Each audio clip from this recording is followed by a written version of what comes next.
Teman-teman, sebelum menyimak dan menyaksikan video yang akan ditayangkan oleh Ibu Dewi Bulan, sebaiknya cari tempat yang dingin atau di ruangan yang ber-AC. Karena video yang kali ini akan membuat umat Islam kepanasan, akan membuat umat Islam kesurupan, kejang-kejang. MUI dan gerombolannya bisa panas dingin dan meriang. Lihat video ini.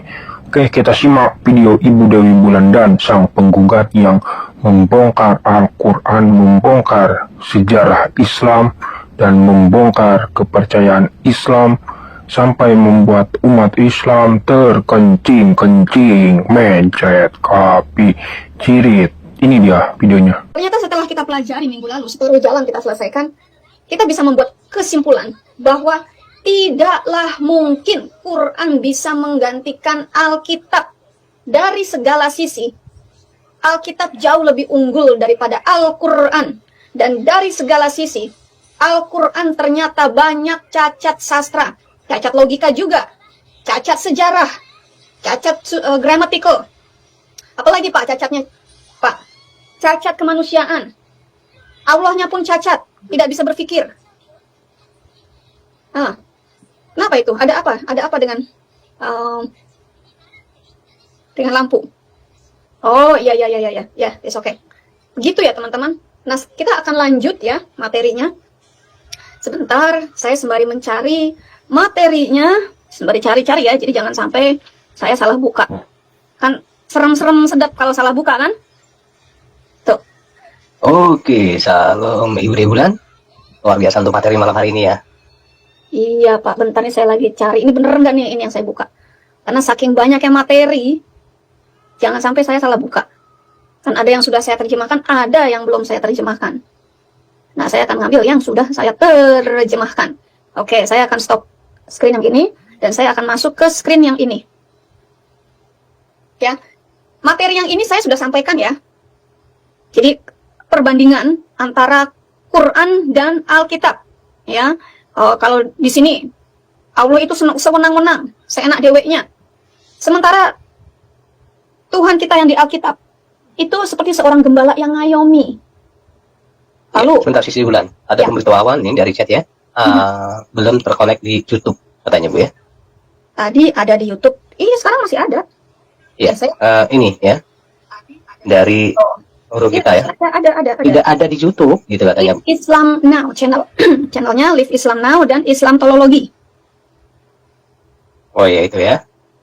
Silahkan bro cek ya di dua channel itu. Ya, dua channel. Ya. Bukan di sang penggugat ya. Tapi Islam Logic. Ya, coba ini saya sembari melihat kok, sembari nonton di channel juga. Lalu kekerasan di Quran itu kekerasan terhadap rekan-rekannya Muhammad.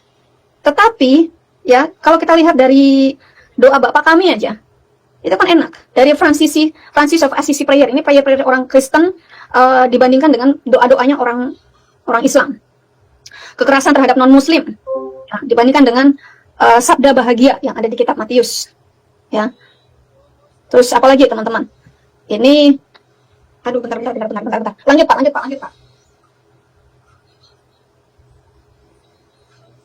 Aku denger kok anjingku mau muntah.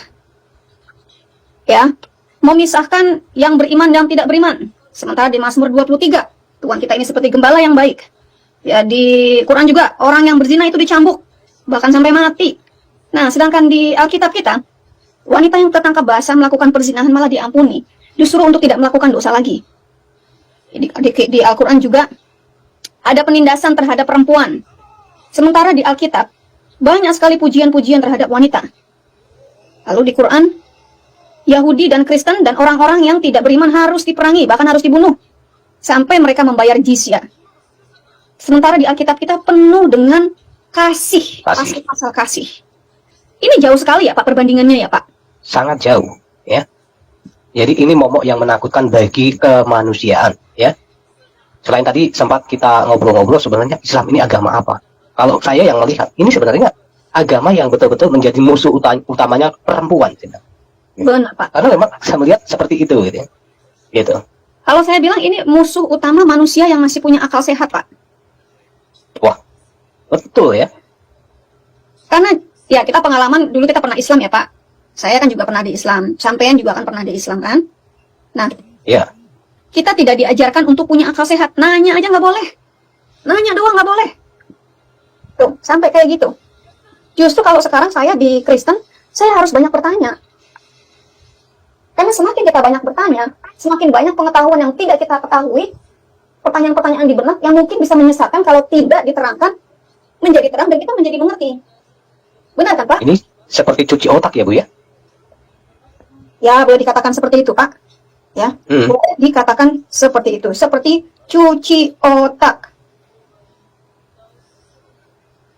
Nah, sekarang klaim mereka, Pak, coba diterusin dulu Pak, saya ada urgensi. Sebentar aja. Oke ya.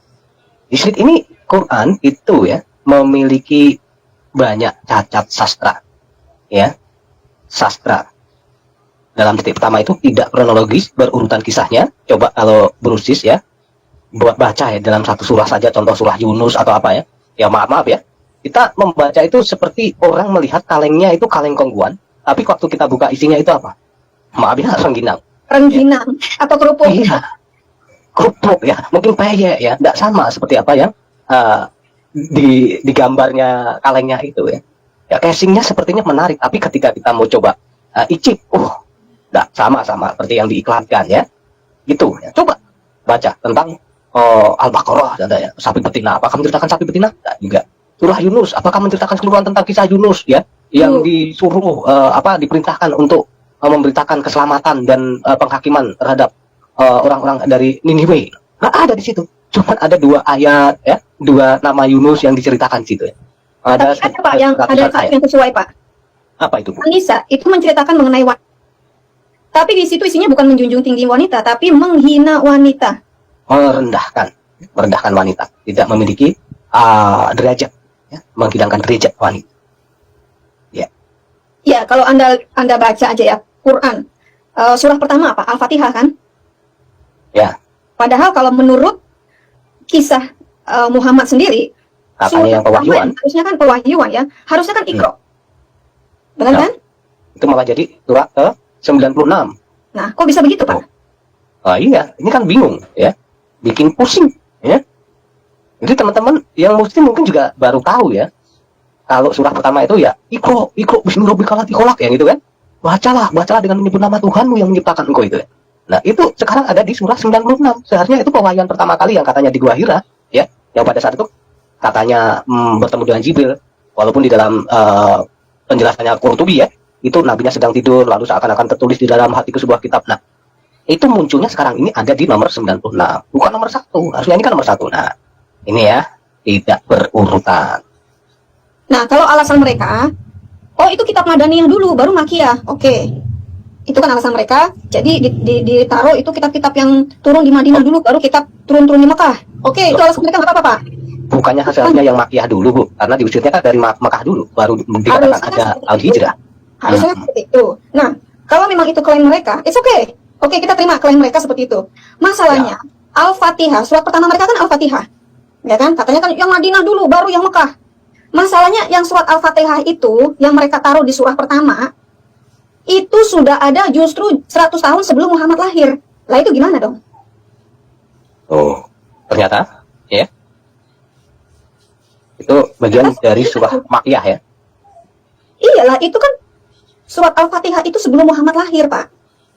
Sementara Islam kan adanya di abad ke-7 yang dibawakan oleh Muhammad. Benar kan? Lalu kenapa Al-Fatihah yang adalah himne itu lagu ya, lagu-lagu doa Kristen-Kristen Syria masuk ke dalam Al-Quran dan dijadikan sebagai mukadimah? Coba Bro bantu jelasin gimana kok bisa begini, Pak? Ya, ini ya berarti perlu dipikirkan oleh saudara kita yang muslim ya.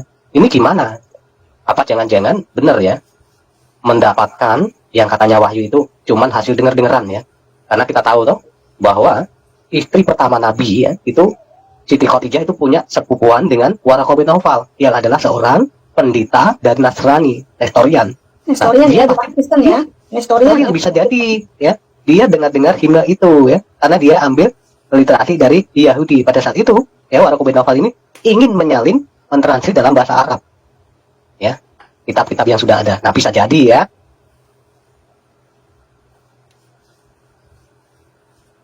Lalu yang Bisa berikutnya, diterus. ya, terlalu banyak kata-kata yang diulang-ulang, saya tambahin, yang tidak berarti. Itu lagi. Kalau si Muhammad sudah kehabisan kata-kata, dia langsung berkata, bertakwalah kepada Allah yang menciptakan. Karena Allah maha pengetahui dan maha pengampun. Karena Allah lah yang maha tinggi. Itu aja diulang lagi, buat nambah-nambahin doang. Untuk memenuhi kitab. Kalau semua hal yang dari Alkitab, yang dari Torah juga, dan yang dari Zoroaster, itu dihapus, dihilangkan, itu isinya cuma kitab-kitab sambel, tidak berarti dan tidak berguna. Puisi-puisi sampah yang hanya bisa ditulis oleh anak SD kelas 3, kelas 4. Atau yang tidak lulus sekolah. Nah, gimana menurut Pak Moderator? Iya, boleh ya kita cek ya. Tentang yang ini ya, seperti sajak ya. Sajak itu sesuatu sastra ya, sastra dengan bahasa-bahasa yang puitis, ditulis dan dilantunkan oleh seorang pujangga. Itu seharusnya sesuatu yang memiliki nilai tinggi. Tapi kalau kita membaca ya tentang apa yang diceritakan dalam Quran ya, itu sepertinya ya, maaf ya, itu ya seperti apa yang dibilang oleh Sis Bulan, seperti anak kecil yang baru bisa nulis ya, bahkan nulisnya salah-salah, apa yang diucapkan itu terkadang itu diulang-ulang kan. Itu yang kita banyak tahu ya. Nah, Kalau yang dari ya, ini contoh nih ya, contoh. Mesti belajar Quran deh ya. Mesti. Ini contohnya Sis ya. Ya. Di dalam surah yang ke pewahyuan yang ke-14 ya, Al-Adiyat itu kan. 114 itu ya. Yang ke-100 ya. Silakan di-share, Pak. Silakan di-share, Pak. Tabrak aja ini, Pak. Oh, di-share aja ya. Iya, Oh, nggak usah sih, nggak usah. Saya lanjutkan aja dari sini ya. Oh, okay. Nanti saya mau ya. Dikatakan gini ya. Ini kalau tulisannya seperti ini. Wal adiyati dobgah, wal muriyati khodwah gitu kan. Wal muhirati subha gitu. Itu cuma menceritakan apa coba? Ya. Demi kuda perang yang berlari kencang dengan terengah-engah. Dan kuda yang mencetuskan api itu. Ada Itu dan kuda Allah yang ngomong tuh, Pak. Nah, iya, Bu, ya. Dan kuda yang mencetuskan api dengan pukulan. Ya. Waduh. Dan kuda yang menyerang dengan tiba-tiba di waktu pagi. Ini kuda apa ini, Bu? Maka ia menerbangkan debu loh. Pagi-pagi ada debu, ya, menyerang ini di Pak, waktu pagi. Ya. Kan di gurun pasir, Pak, debu melulu isinya, Pak. Nah, ayat 6-nya ini begini, sesungguhnya manusia itu sangat ingkar, tidak berterima kasih kepada Tuhannya loh. Ini Tuhan ngomong Tuhannya. Yang tadi ngomongin kuda, yang sekarang ini, ya, ngata-ngatain manusia itu sangat ingkar. Ya. Seperti kuda. Iya, ayat 7-nya. Seakan-akan manusia itu tahu keingkarannya, dan sesungguhnya manusia itu menyaksikan sendiri keingkarannya. Dan dia itu batil, cintanya dengan hak. Nah, ayat 9 ngomongin tentang kuburan. Ya, apa itu? Maka apakah dia tidak mengetahui apabila dibangkitkan apa yang ada di dalam kubur? Dan dilahirkan apa yang ada di dalam dada? Tuh, ayat 10-nya ya. Ini makanya ya, sesungguhnya Tuhan mereka pada hari itu maha mengetahui keadaan mereka loh. Ini Tuhannya ke Tuhan siapa ini yang ngomong ini? Ayat 11 coba ya. Ina robahum bihim yaumayyil la khabir. Itu dikatakan sesungguhnya Tuhan mereka pada hari itu maha mengetahui keadaan mereka loh. Tuhan mereka loh. Ya itulah ya. Itu surah 100 ya. Coba itu yang seperti apa itu. Itu sudah Yang poin 1, 2, 3 kena semua kayaknya. Yang anehnya itu kan Allah yang ngomong. Berarti Allah bersumpah demi kuda yang larinya terengah-engah. Ah, iya, Bu. Iya kan? Itu bukan Muhammad yang bersumpah loh ya. Itu Allah yang bersumpah. Iya kan? Nah, dan Allah mengatakan ada Tuhan yang lain. Ada Tuhan yang lain. Allah Nah, sendiri mengatakan ada Tuhan Iya. yang lain. Kenapa nggak cari tahu Tuhan yang lainnya itu Tuhan mana sih? Ayo dong. Nah, Tuhan yang lain ya. Cari dong. Ya, Tuhan yang lainnya itu Tuhan yang mana? Cari, ayo cari. Mungkin Tuhannya Dewi Bulan, ya kan? Tuhan zaman now. Iya kan? Dewi Bulan. Gitu loh. Kan saya juga anak keturunan dewa kan? Saya bertahta di langit ke-8 malah bukan ke langit ke-7 lagi. Allah mah kalah. Kalau Allah mah cuma bertahta di langit ke-7, saya langit ke-8. Lebih hebat lagi dong. Kan klaim boleh ya, Pak? Boleh, Bu. Boleh aja. Klaim kan boleh, iya kan? Nah, yang berikutnya melompat dari satu topik ke topik berikutnya itu udah kita jabarkan. Suratnya surat Yunus, lompatnya kok ke Musa. Nah iya. Di surat Maryam lagi ngomongin Isa Al-Masih putra Maryam. Loh, kok lompatnya ke Musa? Lompatnya kok Maryam saudaranya Harun. Gimana dong, Pak? Nah, ini Maryam yang mana ini? Ya. Harusnya itu Miriam, bukan Maryam. Maryam saudaranya Harun, ibundanya Isa Al-Masih. Lah, Loh. berarti ini Isa Al-Masih hidupnya 1500 tahun dong, Pak? Iya, iyalah. Nah, pusing kan? Misalnya mereka itu bilangnya itu Maryam, itu ya selalu menggunakan ya orang-orang dahulu itu ya, saking ngefansnya sama leluhur mereka itu, nama mereka itu selalu dikait-kaitkan dengan leluhurnya mereka gitu ya.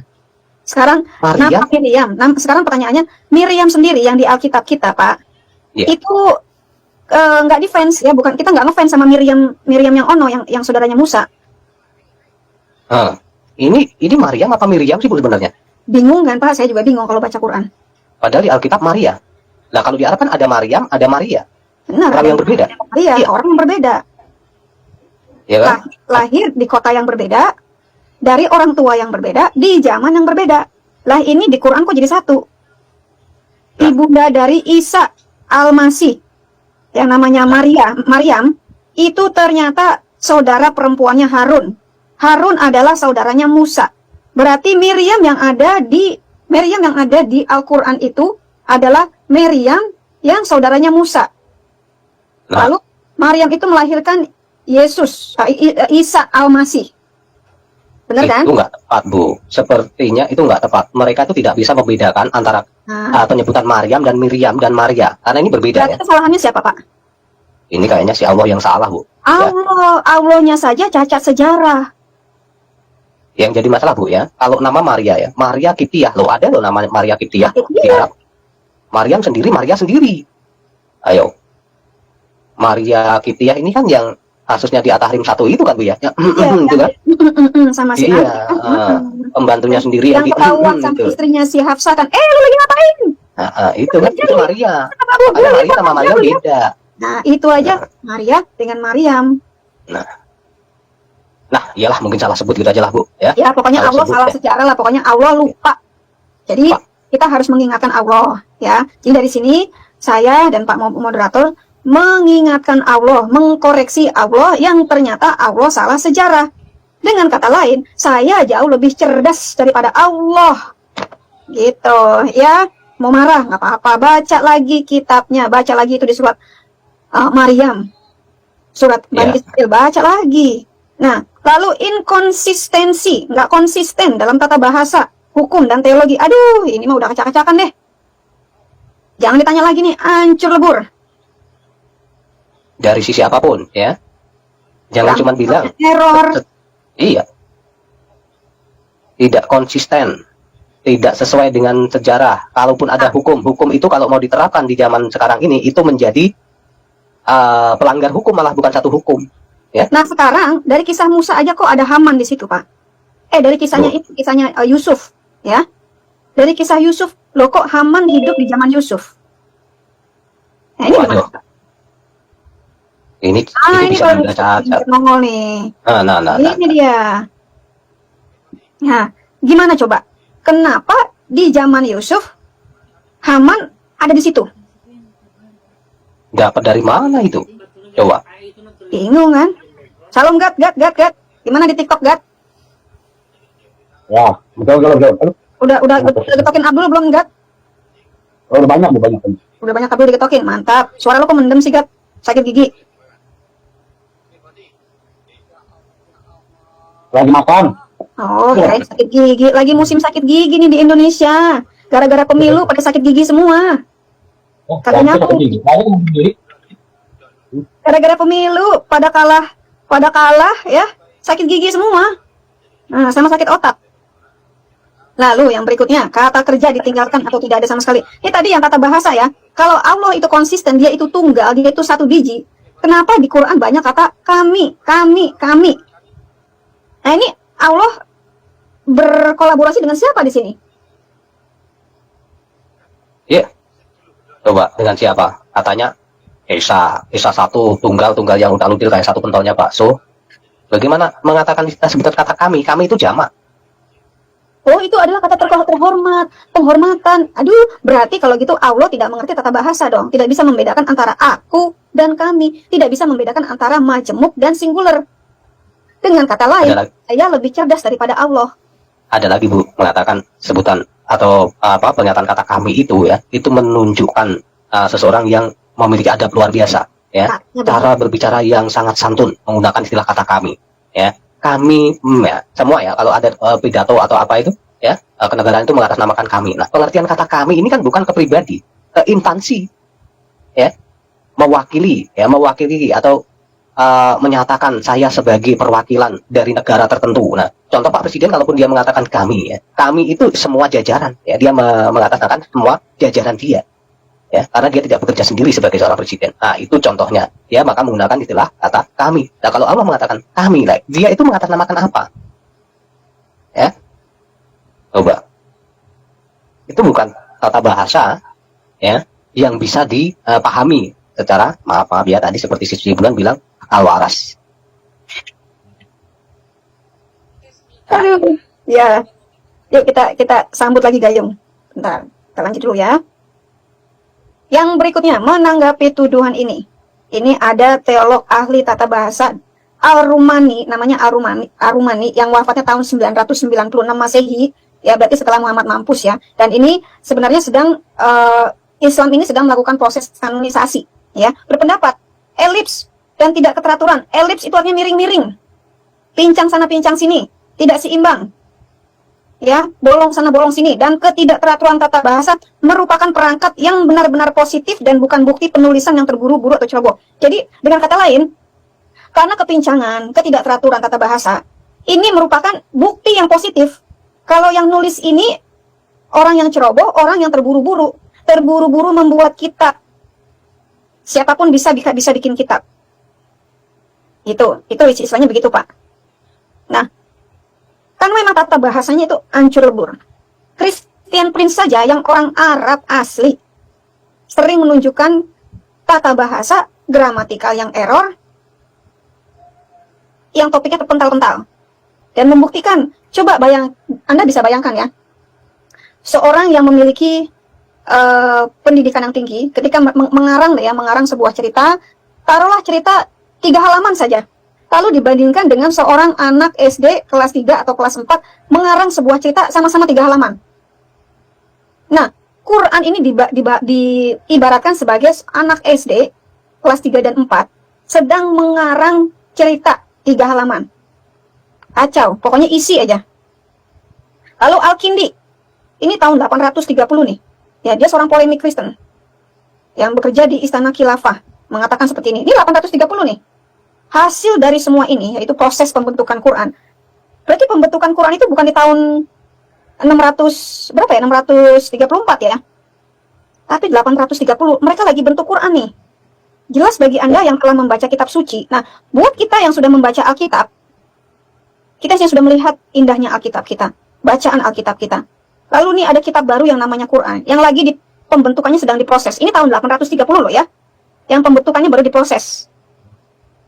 Melihat bagaimana dalam buku Anda sejarah-sejarah bercampur aduk, bercampur-campur sudah kayak gado-gado mah enak dimakan, ya kan? Sebuah bukti bahwa banyak tangan yang berbeda telah bekerja, campur tangan orang-orang yang berbeda di dalam pembentukan Quran. Makanya ceritanya tumpang tindih, tidak sinkron, dan menyebabkan ketidaksesuaian, menambahkan, memotong apapun yang mereka suka atau tidak suka.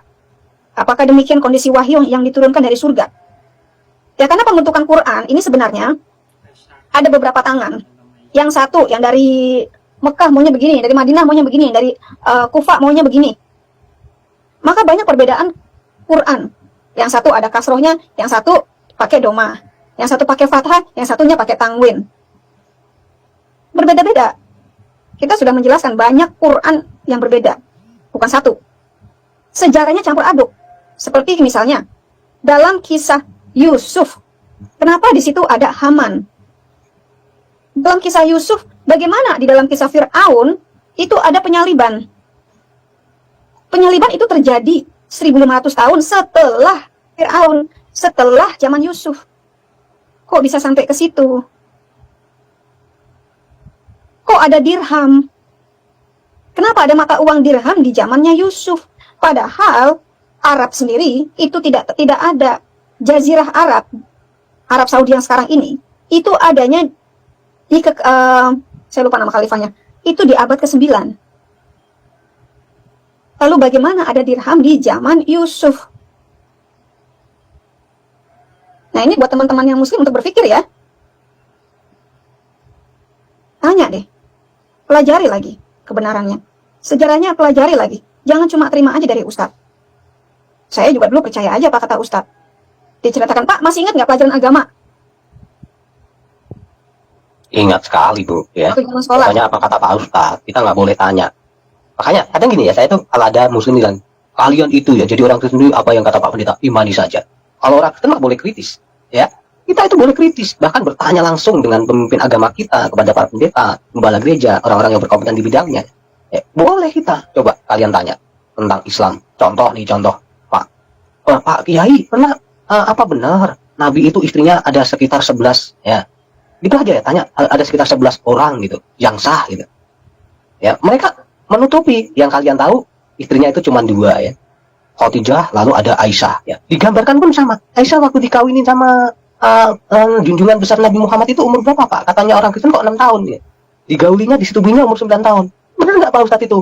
Kok gila nih ya, kok jijik ya, bisa kena gampar kalian, langsung dirajam kalian ya. Nah, itulah kekristenan, beda dengan kalian. Coba penistaan agama, ya. Penistaan kalian kena. Langsung kena pasal penistaan, ya. Agama payah memang, payah sekali. Nah, itu ya teman-teman. Jadi banyak sekali kekacauan, kerancuan-rancuan di dalam pembentukan atau kanonisasi Al-Quran itu sendiri. Saling bertabrakan. Banyak ayat-ayat yang ditabrak, banyak apa yang sudah Allah katakan di zaman di surat-surat Makkiyah ditabrak, dibatalkan di Madinah, ya, abrogation, jadi pembatalan. Kalau itu sudah dibatalkan, gini loh Pak, kalau ada abrogation atau pembatalan surat-surat sebelumnya, kenapa masih ada di Quran Pak?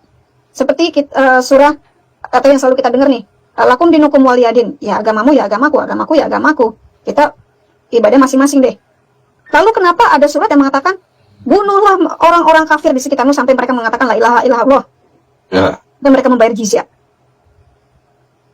Ya kan? Itu namanya ada nasak mansuk. Biasa dengar ya, tidak kata nasak mansuk. Jadi apa yang kurang sesuai itu kayak direvisi, diperbarui lagi sama si Allahnya ini. Ya pokoknya apa yang menjadi keinginan kalian ya, kalian itu selalu dipenuhi. Khususnya apa yang diinginkan oleh Nabi gitu. Ya. Kalau Nabi pada saat itu ya, ini kalau saya waras ya, bisa jadi ketika mengatakan lakum dinukum waliyadin ya, apa agamamu ya agamamu, agamaku ya agamaku, ya udahlah kita toleran saja gitu. Itu kan waktu ada di Mekah, ya kan? Itu bisa jadi karena memang dikisahkan Nabi itu belum punya pasukan. Tapi ketika di Madinah dia sudah dapat banyak dukungan dari kaum Ansor ya. Mereka kan jadi kayak ini bisa nih. Lalu mengatakan apa? Tidak ada paksaan di dalam beragama Islam, karena kami tahu bahwa orang-orang yang di luar Islam itu adalah pengikut-pengikut setan. Ini ya. Ini Al-Baqarah berapa itu? 256. Ada di At-Taubah juga itu. Iya, lalu kita sudah itu yang At-Taubah. Iya, At-Taubah 29. Orang-orang kafir. Perangilah. Iya. Nah, ini yang tidak mengucapkan la ilaha illallah, yang tidak beragama secara hak yang benar yaitu Islam. Kalau mereka tidak mau mengucapkan la ilaha illallah, kalau mereka mau tetap hidup dan harus tetap bayar bisa sejahtera, bayar pajak. Masa yang seperti ini? Ya. Ini namanya ditabrak. Ya. Ditabrak sendiri gitu ya. Lalu demen tabrak lari. Udah nabrak ayatnya sendiri terus lari. Ya. Oh, udah diabrogasi, udah nggak berlaku. Kalau memang ayat lakum dinukum waliyadin itu sudah tidak berlaku, sudah ditabrak dengan surat Al-Ahzab tadi, kenapa masih ada di At-Taubah? Kenapa masih ada di situ? Lah yang kacau Bu, yang kacaunya ini katanya Allah itu adalah Tuhannya para nabi-nabi terdahulu, yaitu orang-orang Yahudi. Lah, yang disuruh bayar pajak yaitu orang yang telah diberi kitab, yaitu orang Yahudi yang disuruh untuk bersahadat. Ini kan kacau ini. Ya. Coba. Berarti secara tidak langsung Bu, bisa dibilang bahwa Allah ini ya bukan sesembahan dari para nabi-nabi, khususnya orang-orang Yahudi Bani Israel. Nggak ada kaitannya. Ngapain maksa-maksa kalau dia memang Tuhannya dan dia umatnya, orang Yahudi ini. Kacau kan? Oke. Silakan Pak. Udah kelar makan tidak? Ya, dia udah kenyang. Ya. Ayo garap. Garap. Berapa ekor yang nonton? Berapa ekor? Ekornya siapa? Berapa orang? Yang nonton berapa orang gitu? Oh, Isinya berapa orang? nggak lihat. Oh, Nggak lihat. Gue lagi nggak di depan apa namanya? Nggak di depan streamer. Ya. Jadi gini, tadi kan gue dengerin juga di jalan, cuma kan gue nonton dari YouTube. Ya. Suara gue jelas nggak nih? Mendem nggak tuh sakit gigi ya? Bukan, ini kan gue pakai headset Bluetooth, bukan Oh, pakai headset yang kabel. Kalau gue pasang kabel dulu. iya. Lu Bluetoothnya jangan Bluetooth yang harganya 10.000, kenapa sih? Mana Pak? Rekening Pak. Pak Cek, Perlu mana Pak? cek. Ya, Nah, oke, itu dia. Teman-teman, tolong dong kalau kalian lagi live di TikTok gitu ya. Ini bluetoothnya si penggugat, bentar. Si bluetoothnya si penggugat ini cuma 10.000. Tolong dong lemparin koin paus gitu, lemparin paus buat si gugat biar dia bisa beli bluetooth yang keren dikit. Gimana sih? Kereta. Boleh. nggak ngaruh Kereta. itu. Nggak seberapa itu, ya kalau dirupiahkan nggak ada harganya, nggak ada artinya Bu. Kayak gini, saya mau nanggepin soal Quran. Ya, saya bikin satu statement kasar untuk Anda para muslim. Anda rekam ya, siap-siap rekam ya. Sang penggugat mengatakan bahwa buku terbodoh yang pernah ditulis hamba Tuhan semesta alam adalah Quran. Buku terbodoh yang pernah ditulis oleh Allah semesta alam sepanjang hidup manusia, dari zaman manusia purba sampai manusia modern, itu Quran. Kalau Anda mau mengatakan Quran adalah firman Allah 100%, catat, potong kata-kata sang penggugat. Quran adalah kitab terbodoh dari semenjak pitikan erectus, zaman manusia purba, sampai zaman modern Homo sapiens seperti sekarang. Kenapa? Kenapa saya katakan terbodoh? Pertama, saya mendengar ada suara-suara seperti orang ujlim, seperti seorang ustadz ya, yang pekerjaannya satpam. Satpam ya, di sebuah komplek, dia mengatakan begini. Sudah sempurna dan selesai dikamatkan pada akhir abad ketiga. Ya, kita dengar kata itu ya. Kedatangan tulisan-tulisan palsu. Kita lihat. Kita dengar apa kata Ustaz. Suci itu suci dari apa? Suci dari karangan manusia. Murni, semuanya adalah wahyu dari Allah. Itu yang disebut kitab suci. Tidak ada penambahan pengantar kata dari nabinya. Tidak ada tambahan pengantar kata dari penulisnya. Apa yang didengarkan, apa yang diwahyukan, itu yang dihafalkan.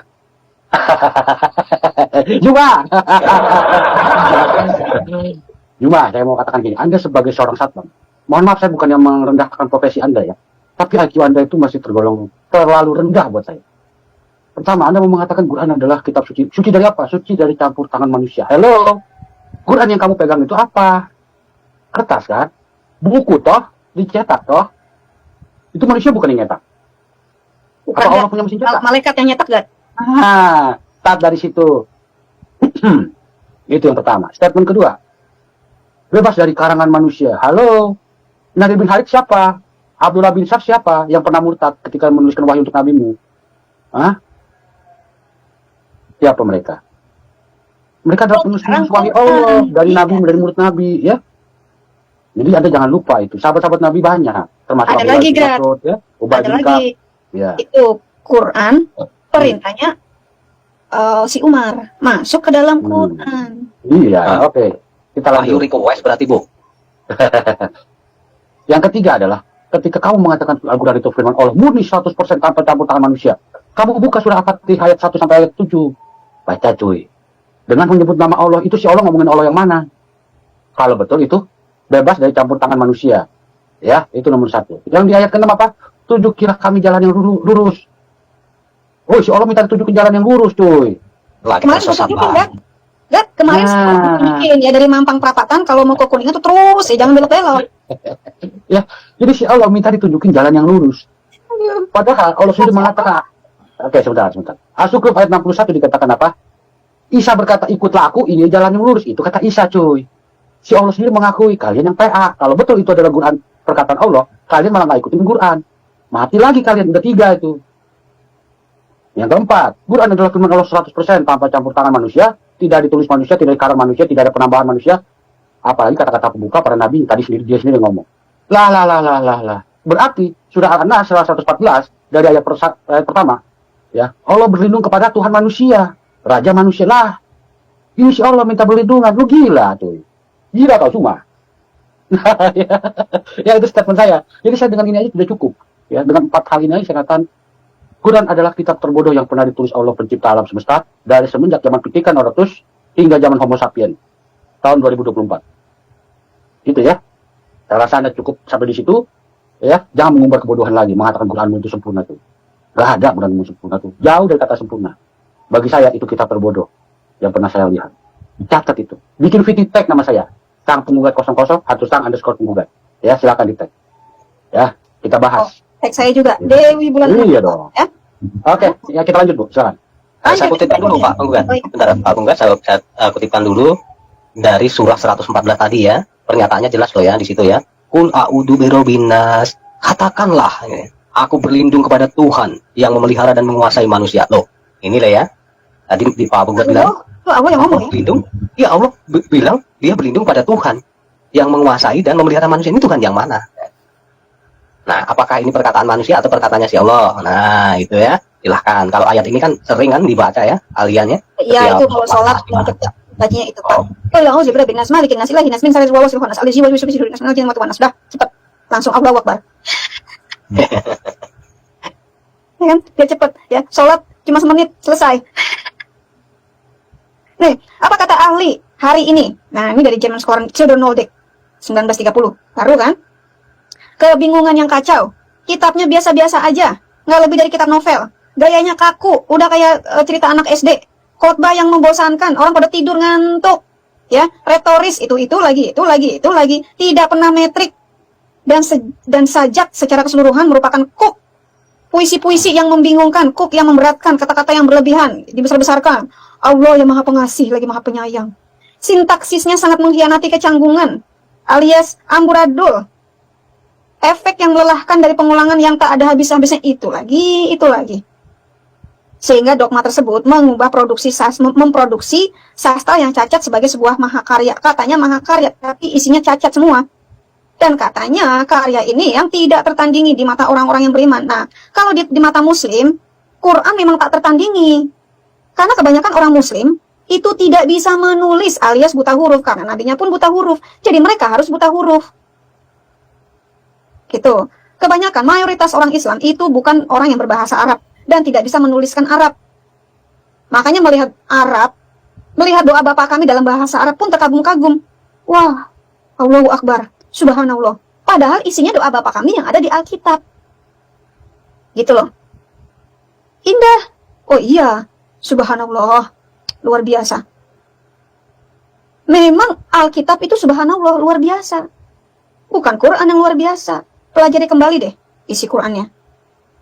Ya. Kalau Anda yang bisa berbahasa Arab, coba pelajari kembali artinya.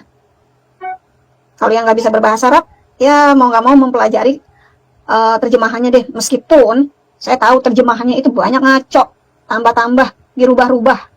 Banyak sekali. Saya bisa kasih, kalau saya bukakan Quran, lalu saya lihat terjemahannya ngaco. Amburadul. Lalu, kata German Scholars lagi, Salman Weinach, 1932. Ini abad ke-21, abad 20 loh ya. Udah masuk abad 20 nih. Dari sudut pandang sastra, Al-Quran tidak banyak manfaatnya. Memang gak ada manfaatnya. Kecuali mau menggauli anak kecil, nah itu udah manfaatnya. Kecuali maunya menggauli babu, nah itu udah manfaatnya. Kecuali mau punya istri lagi, 2, 3, sampai 4, baru Quran ada manfaatnya. Iya kan? Deklamasi, pengulangan, kekanak-kanakan, kurangnya logika, dan koherensi menyerang pembaca yang tidak siap di setiap kesempatan. Ya memang iya. Orang itu karangan anak SD kelas 3, kelas 4. Allah kan gak pernah sekolah, gak pernah lulus sekolah. Sungguh memalukan bagi intelektualitas manusia untuk berpikir bahwa literatur yang biasa-biasa saja ini telah menjadi sasaran komentar yang tak terhitung jumlahnya dan jutaan orang masih membuang-buang waktu untuk menyerapnya. Hanya orang bodoh yang mau belajar Quran. Ya.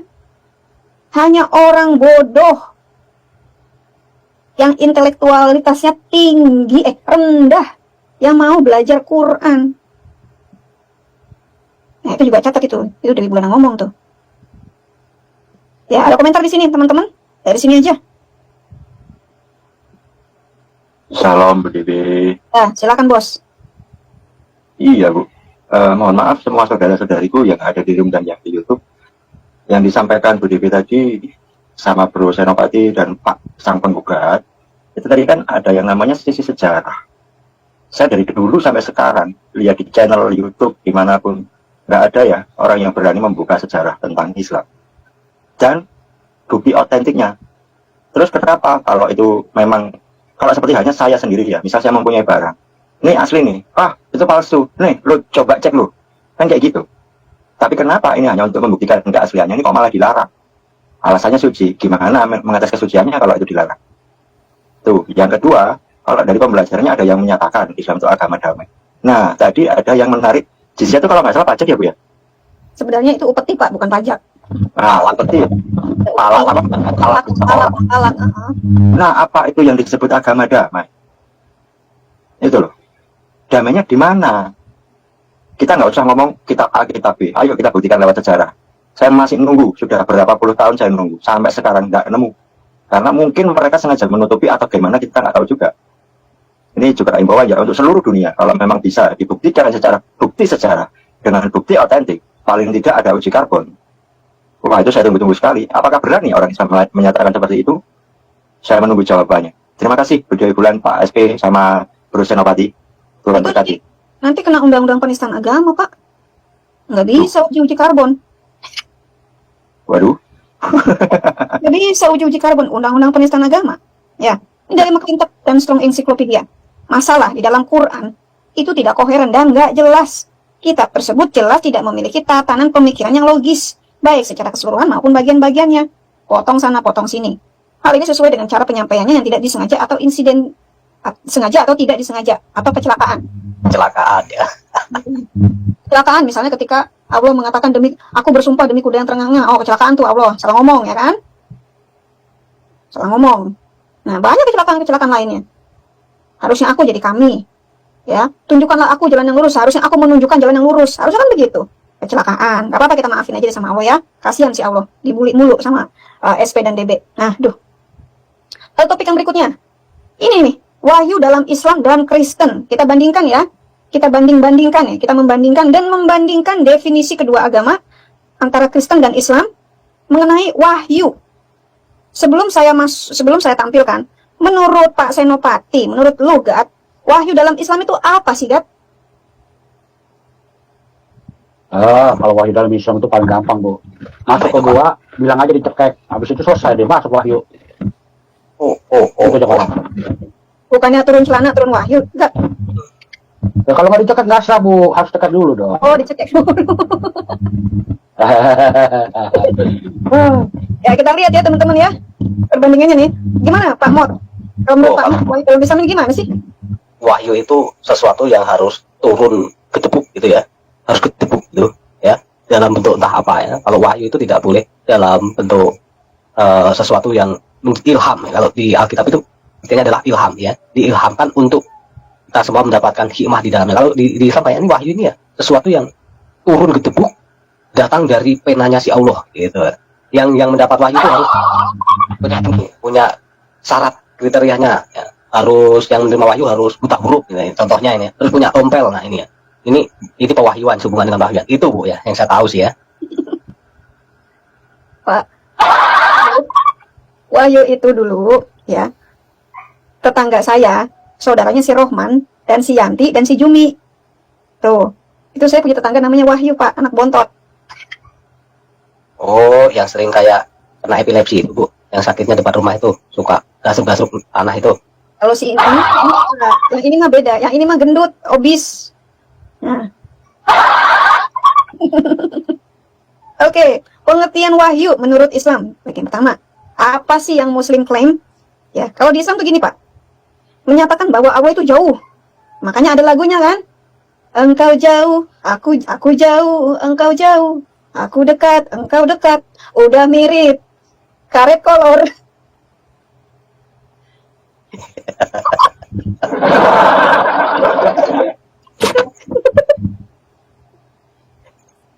Saking jauhnya Allah, Pak. Kalau mau doa harus pakai toa. Satu masih kurang ya. Ada sampai Harus 16. Di renteng kayak ini cilok yang lagi ditusuk itu.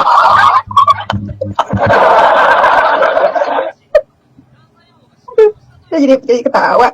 Kalau Allah itu jauh sekali, ya, nggak bisa dilihat, nggak bisa diraba. Mau doa aja, mau sholat aja harus pakai toa, panggil-panggil, toanya sampai 4. Mending kalau Allahnya dengar, karena diulang lagi 5 kali sehari Allah dipanggilin. Allah Akbar, Allah Akbar, Allah Akbar, itu 5 kali sehari dipanggilin terus.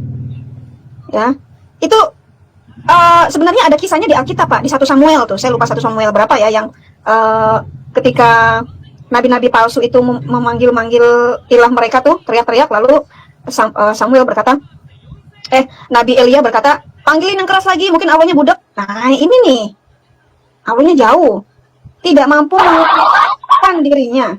Jauh, nanti kita bacain deh, nanti saya cari. Bentar-bentar, ini mungkin di depan saya ada bukunya nih, 1 Samuel. Ya, 1 Samuel mengenai Elijah.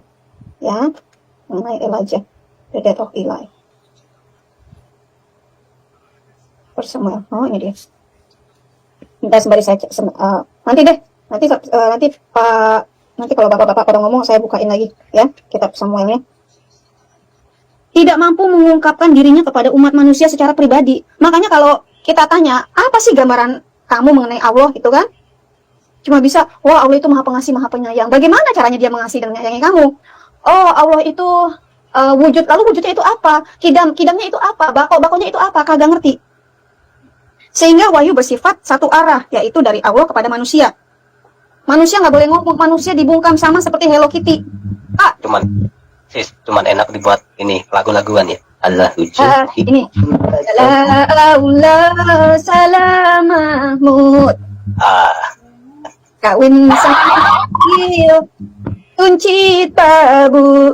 Salah Allah, pilih Mahmud. Coba Allah, pilihnya saya. Pasti damai sejahtera. Ya. Nah, lagi ya. Akibatnya Allah terpaksa memperkerjakan nabi-nabi yang ditunjuk karena Allahnya nggak sanggup kerja sendiri. Allah nggak sanggup nongolin diri sendiri. Oh, First King, maaf bukan Samuel ya, tapi First King. First King itu 1 raja-raja, bukan 1 Samuel. Maaf, salah. Itu loh yang Elijah mengutuk ngecengin nabi-nabi palsu supaya teriak-teriak. Ya, nabi-nabinya Isabel kan? Itu dibilang, ayo teriak kamu, mungkin Tuhanmu itu lagi tidur gitu. Iya, mungkin lagi Ya. Ya kali aja kan, siapa tahu kan. Itu di bahasa King of Israel. Kayaknya 1 King 2 deh. Nantilah saya lihat lagi deh. Karena menarik loh itu. Menarik ya. Jadi di dalam Alkitab pun ada contoh seorang nabi mengolok-olok Kadrun, ya, mengolok-olok Allahnya Tuhan lain. Itu nanti deh lihat 1 King apa 2 King ya, lupa deh aku. Akibatnya Allah terpaksa mempekerjakan nabi-nabi yang dikenal sebagai rasul, yang berarti diutus. Bentar, rasul. Kalau di Alkitab, rasul-rasul itu diutus oleh Tuhan Yesus. Ya. Jadi sebelum rasul-rasul seperti Rasul Paulus, Matius, Lukas itu ya, murid-murid Yesus, itu tidak ada yang namanya rasul, nabi.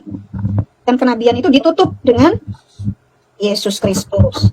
Setelah itu utusan-utusan murid-murid Yesus, utusan-utusan lalu dan murid-murid Yesus itu dinamakan rasul. Nah, kalau bilang Muhammad itu adalah rasul terakhir, lalu kapan Muhammad menjadi muridnya Yesus? Kapan?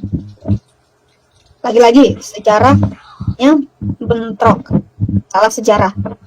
Ya, para nabi hanya manusia biasa yang sangat terbatas. Ini kok ada teks sih? Saya pas dulu.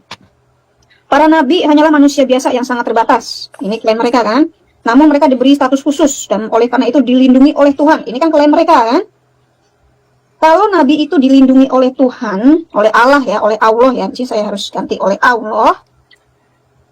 Lalu kenapa Muhammad bisa mati diracun? Ya kan? Kalau memang nabi-nabi itu dilindungi oleh Allah, lalu kenapa mereka pada mati? Dan nabi kena sihir. Ya, Bu? Nabi kena sihir juga. Ayo. Kena sihir, matinya keracun. Gimana tuh? Ya, silahkan pusing ya, teman-teman. Silahkan pusing. Nah, kita bicara ini dengan data ya, teman-teman ya. Kalau yang punya sirah Nabawiyah ya, Nabawiyah silahkan dibuka. Terakhir kehidupan Nabi ya. itu ada diceritakan bagaimana di akhir dari kehidupan sang nabi itu dia mengatakan apa? Dia mengatakan bahwa kematiannya itu karena racun yang dia rasakan, yang pernah dia icip dari seorang wanita Yahudi yang memberikan racun itu. Dan dia mengatakan seperti terputusnya ya nadinya, ya urat jantungnya. Urat nadinya itu terputus. Saya baru tahu Pak, ternyata urat nadi itu adanya di jantung loh Pak. Iya Bu, itu pangkal dari semua nadi. Nadi itu yang memompa dari jantung itu. Kalau jantung terputus semuanya akan terputus, maka disebutlah urat nadi. Saya pikir urat nadi itu ada di pergelangan tangan Pak. Ya, kadang ada yang mengatakan nadinya, coba dilihat nadinya gitu. Tapi itu kan nadi, tapi ada yang menjadi utama nadi itu bekerja gitu kan, yaitu jantung. Maaf Pak Senopati, saya hanya menambahkan itu kalau dari pelajaran biologi disebut lengkung aorta Pak. Nah, itu lebih tepat, lengkung aorta. Dan aorta itu juga dia sampaikan di dalam sirah itu, ya. Di sirah Nabawiyah itu. Ya. Itu ada di sirah Nabawiyah Ibnu Hisham dari tesis Syekh Rahman Mubarakfuri, ya. Silahkan nanti dicek. Ya, dicek lagi. Jadi kalau di kita nih di Kristen ya, harus bisa dicek, harus bisa di apa namanya? Cross reference ya. Ya, dipertanggungjawabkan setiap pernyataannya. Harus bisa seperti itu. Tunggu, ini saya masih penasaran nih dengan yang Raja-Raja 18 Bu, kalau Ibu mau cari itu ayat yang ke-27-an itu. Dua Yang tentang Raja-Raja. tadi satu. satu Raja-Raja 18. Iya, kayaknya satu Raja-Raja. Ya. Satu Raja-Raja 18 ayat yang ke-27 ketika Elia mulai mengejek nabi-nabi Allah palsu ya. Dia mengatakan apa? Panggilan lebih keras gitu kan. Bukankah dia itu Allah? Mungkin ia merendung, mungkin ada urusannya, mungkin dia sedang berpergian. Atau barangkali ia lagi gitu ya. Dia belum bangun nih mungkin. Ayo panggil terus gitu. Ya. Mungkin Allah kalian ngorok. Makanya harus dipanggil.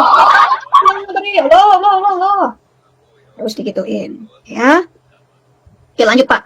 Setiap nabi diberikan sebuah kitab. Lalu Nabi Adam kitabnya apa? Kan kalau Ucli mengklaim Adam itu seorang nabi kan. Lalu kitab Nabi Adam apa? Oh, kitab itu namanya buah delima. Halo. Idris kitabnya apa? Adam, Idris, Nuh kitabnya apa? Ngaco kan? Nah, Yunus kitabnya apa? Yunus kitabnya apa? Yusuf kitabnya apa? Ibrahim kitabnya apa? Solomon Nabi Zakaria kitabnya apa Bu? Yahya juga apa? Yohanes Pembaptis. Waduh, kacau ini. Nah, jadi hal-hal yang seperti ini, teman-teman muslim harus mempertanyakan, harus bertanya. Oke, kalau memang setiap nabi diberikan kitab, seharusnya kalian punya 25 kitab dong. Masa cuma Quran doang? Ya, Nabi bukan hanya 25 Bu, ada ratusan ribu. buset. Ya, katanya ada berapa ratus ribu itu Nabi itu, tapi hanya 25 yang perlu dikenal, kan gitu kan? Ayo. Ya, paling nggak 25 itu aja lah. Oh iya, 25 aja ya. Iya, paling nggak itu aja lah. Kalau kita kan dulu tahunya segitu, Pak. Adam, Idris, Nuh, Soleh, Ibrahim, Lut, Ismail, Ishak, Yakub, Yusuf, Ayub, Su'aib, Harun, Musa, Ilyasa, Zulkifl, Daud, Solomon, Ilyas, Yunus, Zakaria, Yahya, Isa, Muhammad sallallahu alaihi wasallam. Tuh, dilaguin biar apal. Kalau nggak dilaguin, mah saya nggak apal. Harusnya tanya sama Pak Ustadz. Pak Ustadz, ini katanya setiap nabi diberikan kitab. Kalau Nabi Adam kitabnya apa ya, Pak? Jangan bilang Nabi Adam dikasih kitab Qurratul Uyun ya. Cuman apal Qurratul Uyun sama Fathul Izar. Aduh, Fathul Izar, kapan-kapan kita bahas itu Fathul Izar, Pak. Ya, Qurratul Uyun kita sudah sering bahas. Nanti Fathul Izar kita bahas. Ada yang bingung, apa itu Pak? Apa itu Bu? Fathul Izar. Kama Sutra versinya Islam. Nah, ntar kita baca. Al-Quran terakhir dan terbesar kepada Muhammad. Katanya Quran ini adalah kitab yang paling besar. Kalau Quran ini adalah kitab yang paling besar, kenapa jumlah ayatnya kalah dengan jumlah Alkitab? Ayo, toeng-toeng, kenapa? Yang terbesar satu surah cuman apa itu? Yang Al-Ikhlas itu Allah sumat lam yakullahu kufuwan ahad. Cuman berapa baris? Itu kalah sama satu Raja-Raja 18 ayat 46. Dikatakan apa? Tetapi kuasa Tuhan berlaku atas Elia. Ia mengikat pinggangnya dan berlari sampai ke jalan yang menuju Israel. Wih, Ya, kalau mau dipotong-potong, ya. Kami nggak bangga. Ya. Yang besar itu apanya coba? Yang besar apanya? Yang besar apanya? Ya. Birahinya maksudnya Pak, yang besar. Tuh, ya. Yang besar itu diberikan, yang terakhir, yang terbesar itu diberikan kepada Muhammad, yaitu birahinya. Al-Quran adalah salinan persis wahyu terakhir Tuhan, Allah ya. Saya sih, Tuhan ini kan Yesus. Ya. Yang ditemukan pada loh batu asli yang abadi yang ada di surga. Pertanyaannya, sudah ada belum yang pernah lihat loh batu yang asli yang di surga? Buktinya mana? Ayo. Ya, ada gitu ya. Orang naik ke surga turun lagi. Oh ya, saya pernah lihat itu loh batu yang asli. Kenapa nggak dijepret, difoto? Gitu loh batu asli yang di surga difoto. Ini loh aslinya turun ke bumi. Ini kasih lihat aslinya begitu. Gitu loh. Jangan cuma klaim doang. Saya juga bisa klaim doang. Iya kan? Semua orang bisa klaim. Anak balita pun bisa klaim. She's mine. Nah, ini punya saya. Bisa klaim kan? Nah, berikutnya. Apalagi yang Muslim klaim? Al-Quran benar-benar merupakan salinan yang sama dari loh-loh surgawi yang abadi. Bahkan dalam hal tanda baca, judul, dan pembagian bab. Masalahnya, ada beberapa Quran yang beredar. Ada yang 116 surah. Ada yang 114 surah, seperti yang kalian pegang di Hafs. Ada yang 6.228, ada yang 6.666, ada yang 6.114. Ini yang mana yang benar? Kalau bab benar 30 bab, 30 juz. Ya kan? Menurut tradisi Muslim, wahyu ini diturunkan atau tanzil atau nazil, itu di surah 1785 ya, ke langit rendah dari 7 langit selama bulan Ramadan pada malam kekuasaan atau takdir Lailatul Qadar. Siapa yang pernah lihat? Siapa yang pernah nyaksiin? Pantesan tuh ya.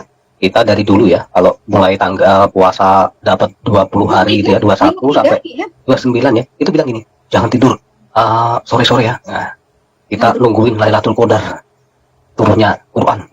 Itu kayak apa itu? Ya, ditanya pun satu orang pun sampai sekarang belum pernah ada yang bilang, "Oh, saya melihat turunnya Quran secara utuh di malam Lailatul Qadar." Tidak pernah ada loh, ya. Tapi itu tetap aja ya. Sampai sekarang ini diminta ya. Harus malaman ya. Iya. Dan itu dipercaya. Kita dulu percaya ya, Pak ya. Jadi percaya, Bu. Bulan Ramadan di minggu ketiga ya, Pak ya. Setelah 21 hari kan? Iya, mulai 21 hari itu. Makanya sampai malam, tengah malam, melean, ya, main gaple. Kenapa gitu main gaple ya? Aduh. Pak, saya dibohongin, Pak. Oh, sama berarti, Bu. Ditibulin, Pak. Mantan orang-orang yang terbohongi kita, Bu. Hal itu kemudian diwahyukan kepada Muhammad secara bertahap melalui malaikat Jibril. Ya, masalahnya diturunkan bertahap-tahap.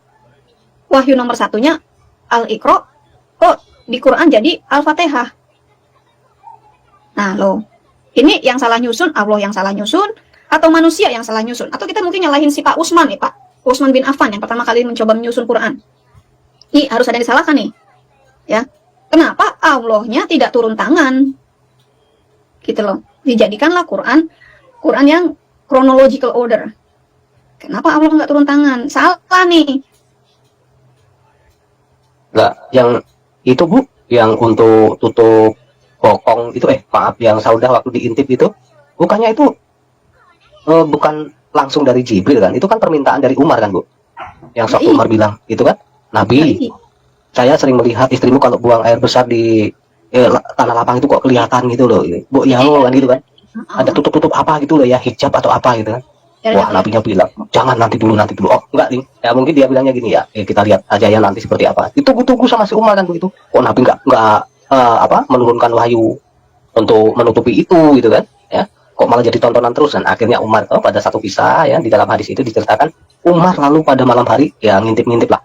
Ya, yang diintip kebetulan si Saudah gitu kan. Nah, ini paling gede, satu paling gede ya. Iya, kan kamu Saudah, lu kok tahu? Ya dah. Aku udah tahu kamu kok. Ya, karena setiap hari kan mungkin dia lihat si Umar ini ya. Kok yang bilang sama Nabi gitu, karena ketahuan yang kayak begini kan gak enak gitu ya. Ya, kok yang minta buat tutup apa gitu loh ya, pewahyuan gitu. Lalu turunlah ya, surah hijab gitu ya, surah hijab. Ya, itu surah request. Hijab itu apakah surat hijab itu isinya semuanya itu adalah mengenai hijab, Pak? Kan enggak juga. Oh, iya ya Bu ya. Iya. Itu isinya mengenai hasratnya si Mahmud juga, Pak.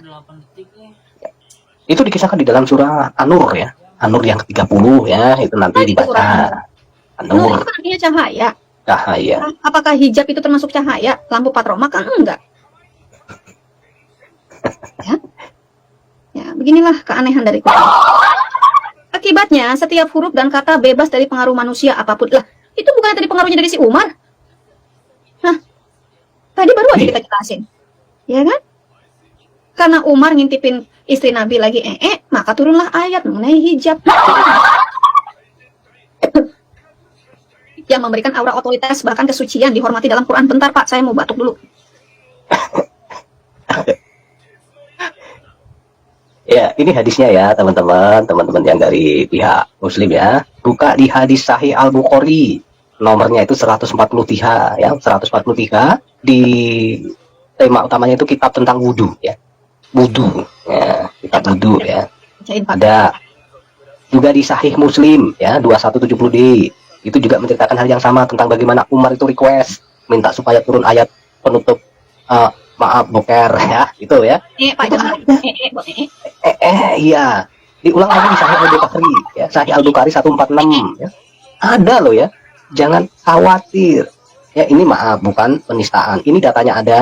Kalau mau yang umum-umum saja yang kita nggak punya bukunya, buka di Wikipedia, tulis hijab ya. Di bawah judulnya hadis ya, di bawah judul hadis etimologinya ada ya, dijelaskan di situ keseluruhan ya. Dan juga pengertian di dalam Islam ayat Quran mengenai hijab. Ketemu nanti ya. Era informasi melalui internet, jangan jadi orang yang umi. Itu ya. Jadi fungsi hijab itu adalah supaya kalau lagi nggak kelihatan. Sekarang sudah ada WC tertutup. Jadi kalau nggak kelihatan. Jadi buat apa lagi hijab? Kecuali kalau ada sembari jalan. Biar nggak kelihatan. Baru Kayak sapi Bu. Ya, ini boleh saya bacakan ya Bu ya, tentang hadisnya yang meriwayatkan ini ya, dari tadi yang sudah saya sebutkan ya, hadis-hadisnya. Ya, pernyataannya yang hampir sama seperti ini dikatakan. Awalnya, istri-istri Nabi Muhammad tidak berhijab dan tidak pula sang Nabi memerintahkan istri-istri beliau untuk mengenakannya. Pada suatu saat, Umar bin Khattab menyarankan agar Nabi Muhammad, ya, dikatakan Umar bin Khattab menyarankan agar Nabi Muhammad menghijabi istri-istri beliau. Tetapi hal itu tidak dihiraukan oleh sang Nabi. Di zaman Nabi Muhammad, jika istri-istri beliau ingin buang air besar, ya, mereka keluar pada waktu malam menuju tempat buang hajat yang berupa tanah lapang dan terbuka bernama Al-Manasi. Mengetahui hal tersebut, Umar yang begitu antusias agar hijab diturunkan pun menunggu ketika salah satu istri Nabi akan buang air besar, yang mana pada saat itu adalah Saudah. Ya, lalu Umar berseru kepadanya, sungguh kami telah mengenalmu wahai Saudah. Kan? dengan kata lain Hal gini. itu, Dengan kata Ya. lain, Umar nyamperin si Saudah setelah bilang gini, Saudah, tadi saya lihat kamu loh. kok kamu tahu itu saya? Kok kamu tahu, Mar, kalau itu saya? Oh, tahu. Saya ngintip. Sering saya lihat kamu yang kayak gitu kan, gitu kan. Ya.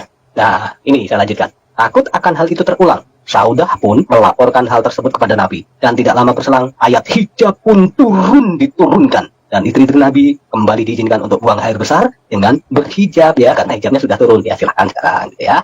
Gitu. Jadi fungsi Silakan. itu adalah jadi fungsi hijab itu sebenarnya adalah seragam untuk Kalau mau pakai hijab biar nggak kelihatan. Begitu. Nah, biar nggak kelihatan siapa yang maka ditutuplah seluruh muka sampai kaki. Ya. Jangan sampai kelihatan mukanya. Jangan juga meraung-raung kedengeran siapa itu suara siapa. Ya. Nah, sekarang kita bandingkan nih, Pak. Tadi kan pewahyuan dalam Islam ya. Sekarang kita bandingkan dengan kriteria. Kriteria wahyu nih dalam kekristenan ini seperti apa sih? Ya. Perhatikan perbedaan yang tadi ya, pewahyuan dalam Islam dan pewahyuan dalam Kristen. Perhatikan. Ya, pertama, kalau dalam Islam Kristen nih, pesannya harus sesuai dengan wahyu yang telah ada sebelumnya. Harus sama ya. Harus sama. Itu ada di Ulangan 4 ayat 1 sampai 2. Coba Pak bisa dibacakan nggak? Ya, Ulangan 4 ayat 1 sampai 2 dikatakan seperti ini. Di bawah judul ya, Musa menasihati bangsa itu memelihara hukum Allah. Dikatakan, maka sekarang, hai orang Israel, dengarlah ketetapan dan peraturan yang kuajarkan kepadamu untuk dilakukan, supaya kamu hidup dan memasuki serta menduduki negeri yang diberikan kepadamu oleh Tuhan, Allah nenek moyangmu. Janganlah kamu menambahi apa yang kuperintahkan kepadamu, dan janganlah kamu mengurangi. Dengan demikian kamu berpegang pada perintah Tuhan, Allahmu yang kusampaikan kepadamu. Nah, diingetin. Jadi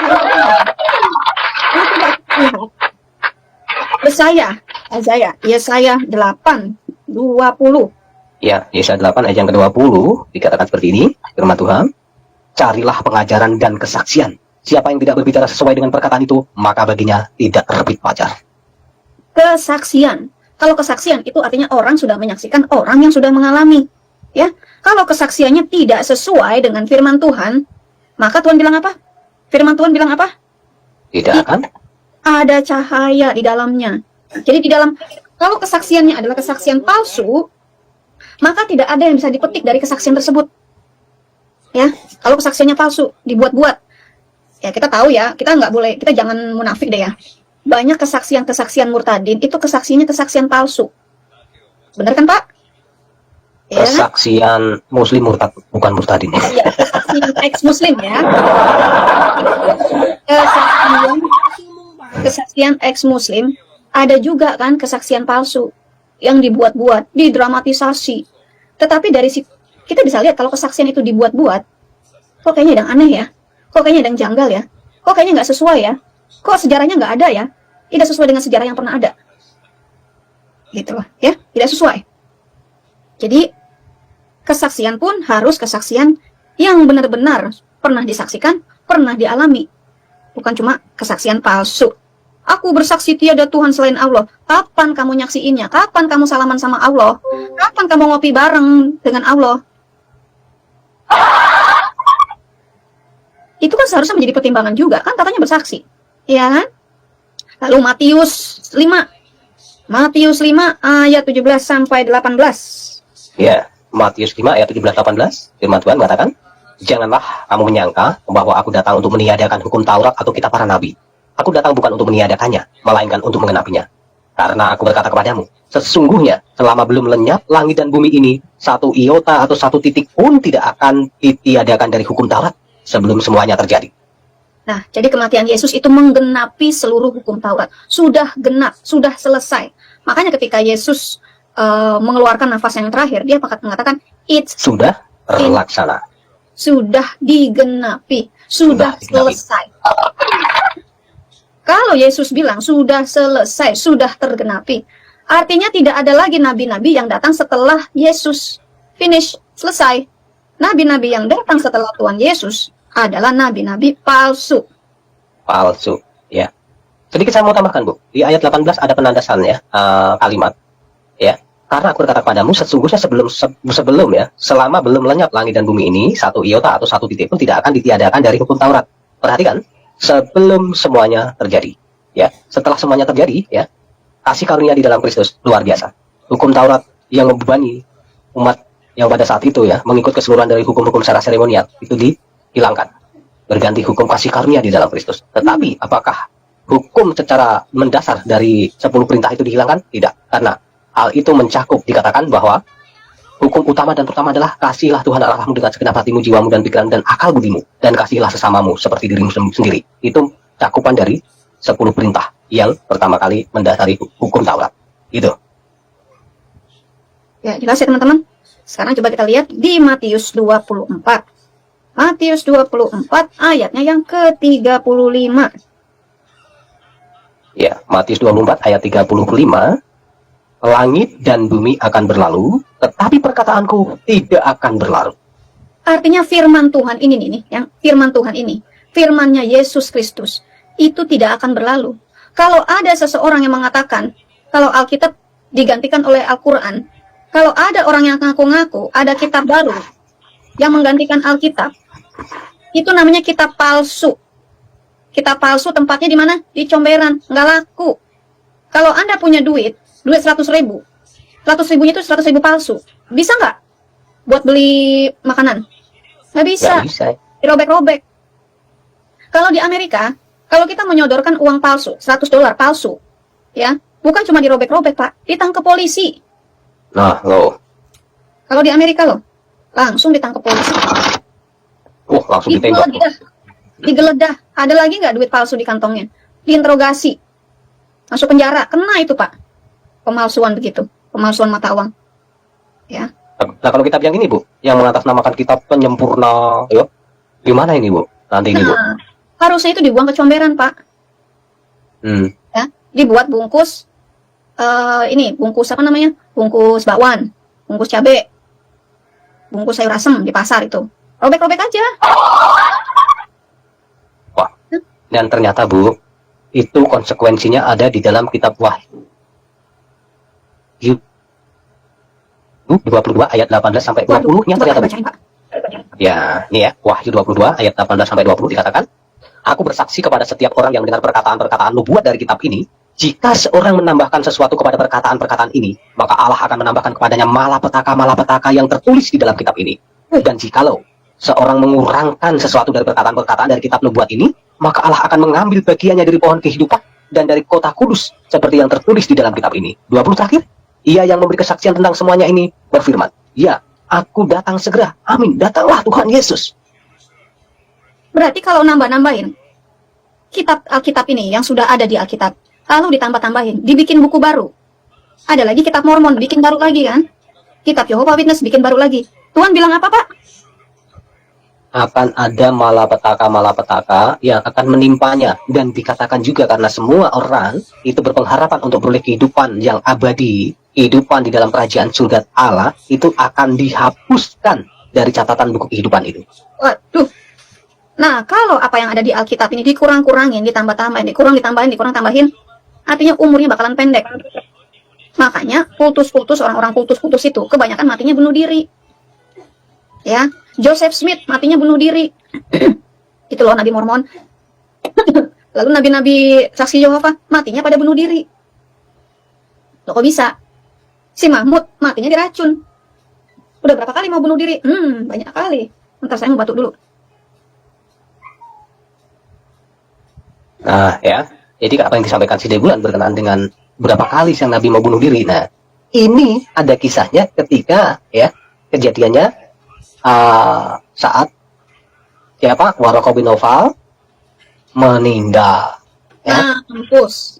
Nah, apa mungkin ya kalau berpikir saya nih, apa mungkin ya sumber-sumber dari yang katanya kitab itu dari mulutnya Waraqah. Nah, ketika Waraqah meninggal tidak turun wahyu kan?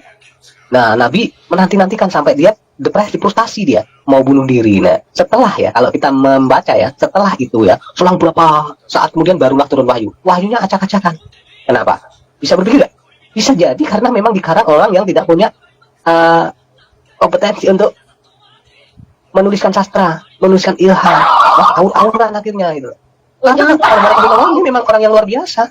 Ya, bisa jadi. Allah, Pak. Wah, bisa jadi Bu. Bisa nggak keras-keras Ibu ya? Silakan Ibu aja yang lengkapi lah. Bisa jadi Waraqah bin Nawfal itu adalah Allah yang menjelma jadi manusia. Lalu ketika Waraqah bin Nawfal mati, alias Allahnya mati, Muhammad panik. Dia jadi mau bunuh diri. Coba teman-teman muslim pikirkan. Ya, pikirkan aja. Lalu yang berikutnya. Ya, kalau wahyu kekristenan nih, harus membuat prediksi yang dapat diverifikasi. Jadi nubuatan-nubuatan itu harus bisa diverifikasi kebenarannya. Ya, itu ada di Ulangan 18, ada di Yesaya 43, ada Yohanes 13, 18-21. Benar nggak nih kejadiannya? Dan bukan cuma hanya satu ya. Semua harus bisa diverifikasi. Semua. Bukan gambling, bukan cuma 50-50. Kalau gambling doang mah saya juga bisa kan? Tebak-tebakan doang. Wahyu tersebut harus disertai dengan tanda-tanda dan mukjizat. Ingat, wahyu harus disertai dengan tanda-tanda dan mukjizat. Kalau tidak ada tanda-tanda, kalau tidak ada mukjizat, artinya wahyu palsu. Itu wahyu tetangganya Dewi Bulan yang dulu rumahnya ada di Mampang. Agar wahyu tersebut mendapat otoritas seolah-olah berasal dari Allah. Harus begitu. Ya, bukan berasal dari Waraqah bin Nawfal, bukan berasal dari malaikat Jibril, bukan berasal dari Umar bin Khattab. Loh, katanya ada mukjizat Bu. Belah apa itu? Belah duren apa? Belah bulan? Katanya loh ya Bu ya, yang saya dengar-dengar itu. Mana verifikasinya? Harusnya ada catatan dari NASA. Harusnya kan? Tapi NASA tidak pernah mencatat ada kejadian seperti itu. Ngaku-ngaku. Saya juga bisa ngaku-ngaku, Pak. Saya membelah bulan bukan hanya 2, 4 bagian, Pak. Ya? Loh, 4 bagian. malah kayak belah ketupat Bu. Salah, Pak. Belah bakso. Bukan, Pak. Belah bakso iya. Yang belah ketupat itu bakso yang makan ketupat ya. Oh iya. Aduh. Belah bakso yang beranak telur, Pak. Kegedean dimakan, dibelah dulu, Pak. Ya. Itu, ya. Seolah-olah berasal dari alam. Itu ada di Keluaran 10, ada di Ulangan 18, di Yesaya 41, dan di Yohanes 7. Semua harus ada tanda-tanda dan mukjizatnya. Kalau tidak ada tanda-tanda, tidak ada mukjizat, tidak ada yang menyaksikan, itu namanya palsu. Wahyu Tuhan harus berbicara dalam nama Tuhan, dalam nama Yahweh, bukan dalam nama kuda yang lari terengah-engah. Halo? Bukan dalam nama angin yang menderu-deru. Gimana sih? Itu ada di Keluaran 3, 1-15. Padananya dalam perjanjian baru juga adalah akulah. Yesus sendiri yang mengatakan, akulah jalan, akulah pintu. Tanpa aku kalian gak bisa ketemu Bapa di surga. Kau lihat aku, kau lihat Bapa di surga. Ya, itu dari Yohanes. Mana pernah Quran berkata, akulah Allah Subhanahu wa Ta'ala? Nggak ada. Oh, yang benar, akulah Yahweh si Allah itu, gitu loh Bu, seharusnya ya. Harusnya begitu. Nggak ada kan? Akulah Yahweh. Nggak ada kan di dalam Quran? Namanya juga kitab karangan. Lagi, definisi wahyu dalam kekristenan. Ya, wahyu Kristen jauh lebih bersifat pribadi dan relasional. Ada relationship-nya, ada hubungan. Yang mencakup ini. Wahyu umum, khusus, pribadi, dan yang berkelanjutan. Silakan Pak, dijelaskan. Ya, kalau wahyu umum itu biasa ya. Wahyu umum itu bisa klaim, semuanya bisa klaim ya. Kita sama, kalau ditanya apa yang diciptakan oleh Tuhanmu, ya, si Allah itu. Kamu itu karena ada Allah. Ada langit itu karena ada Allah. Itu semua agama dul ya, semua agama dul. Yang mengatasnamakan punya agama itu setiapnya itu klaim bahwa yang diciptakan ini adalah ciptaan dari sesembahannya. Itu bisa dikatakan wahyu umum ya, tentang keindahan, kuasa, hikmah Tuhan yang rumit terpancar ya dari segala penciptaan tadi dan segala kecanggihan yang ada di alam sekitar kita ini. Sehingga ya, setiap orang dapat mengenal dia ya, mengenal melalui ciptaannya. Iya betul. Tapi ciptaan dari Tuhan. Tuhan itu bisa dipahami secara jamak ya, tidak bisa diklaim secara khusus. Itu karena Tuhan saya, nggak bisa ya. Itu setiap agama bisa klaim untuk wahyu umum. Ya, juga ada wahyu khusus. Ya. Tuhan juga memilih untuk menyatakan diri secara lebih spesifik melalui para nabi yang diutus dengan perkataan tertentu dan waktu tertentu, tempat tertentu dan kepada umat tertentu. Itu semua tertulis di dalam Alkitab. Dalam kitab perjanjian lama keseluruhan itu ya. Itu pernyataan-pernyataan ya, perkataan-perkataan, perintah-perintah, larangan-larangan disampaikan melalui para nabi-nabi. Ya. Semuanya. Bukan hanya kepada satu nabi saja. Kalaupun mau ditanya tentang benar nggak dia itu utusan Tuhan yang benar, nggak ada saksinya ya. Padahal kalau nabi-nabi di dalam perjanjian lama ya, kitab-kitab sebelum Quran ada ya, maaf nih kita bahas Quran karena Quran nggak mengakunya kitab paling sempurna, maka kita tes kesempurnaannya. Nabi-nabi semuanya tuh nggak pernah ngaku dia itu nabi, itu akulah nabi itu, nggak pernah. Setiap mereka ya hendak menyampaikan segala sesuatu, mereka sampaikan dengan menyatakan datang firman Yahweh. Karena apa? Mereka yang digunakan oleh Yahweh. Ya, kalaupun mereka melakukan banyak mukjizat, itu mempertunjukkan bahwa mereka betul-betul ya digunakan oleh Yahweh, keberadaan Yahweh. Nah, kalau di Islam apa? Nabinya bisa apa? Maaf nih, mukjizat apa yang dipertunjukkan? Selain belah apa tadi? Belah ya bulan lah ya katanya, tapi ya maaf, ada buktinya lagi gitu. Ya. Kalau di dalam Alkitab sebelum Quran ya, di dalam Torah ya, di dalam Zabur itu semua nabi-nabinya jelas. Ya. Mereka selalu mempertunjukkan mukjizat itu. Ya. Jadi kalau mau klaim ya, ngeklaim yang benar lah ya, harus dibuktikan betul-betul gitu loh. Ya. Itu yang disebut wahyu khusus. Wahyu pribadi. Nah, ada wahyu pribadi. 2000 tahun yang lalu ya, di abad pertama, Tuhan sendiri datang ke bumi untuk menyatakan dirinya secara pribadi. Banyak orang mengaku punya Tuhan, tapi kalau ditanya Tuhanmu ada nggak? Ya.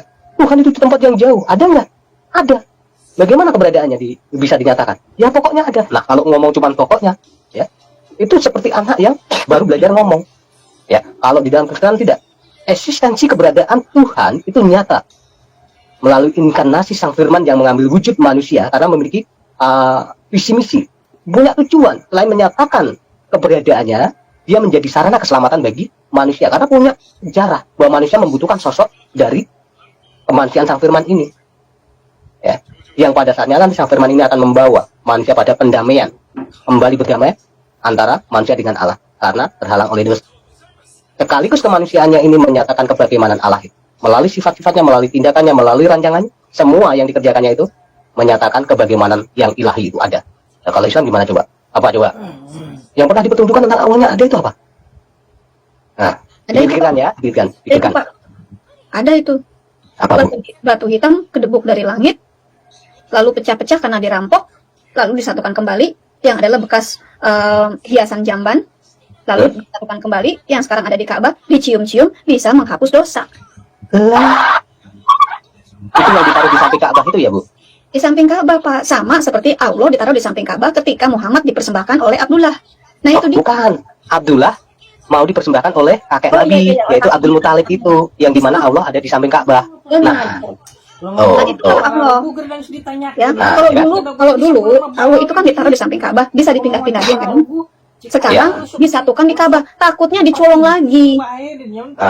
Itu datanya ada Bu, ya datanya ada. Silahkan yang umat Muslim ya, yang punya sirah nabawiyah Ibnu Hisham ya, karya dari tesisnya Al-Albani ya, itu ada di halaman 108 di bawah judul Nasyar ya. Nasyarnya Abdul Muthalib ya, kakek sang Nabi, kalau dia punya anak banyak ya, itu sampai 10 anak, salah satunya mau disembelih, mau dijadikan korban persembahan kepada si Allah yang ada di samping Ka'bah. Itu diceritakan di situ ya. Nanti dibaca ya, itu. Sirah nabawiyah Ibnu Hisham halaman 108 ya. Itu. Silakan Bu. Iya, sip. Lalu wahyu pribadi, wahyu yang berkelanjutan. Sampai sekarang, ini kan tadi wahyu pribadi sudah dijelaskan ya Pak ya. Tuhan sendiri datang. Wahyu sendiri itu yang menjadi manusia. Yohanes 1:1. Wahyu yang jadi manusia. Yang bersama-sama. Ya, udah ada itu. Lalu wahyu yang berkelanjutan sampai sekarang ini masih ongoing. Yesus menjanjikan apa Roh Kudus, dan Roh Kudus ini yang sekarang bekerja di antara kita. Apakah ke mukjizat masih ada? Masih.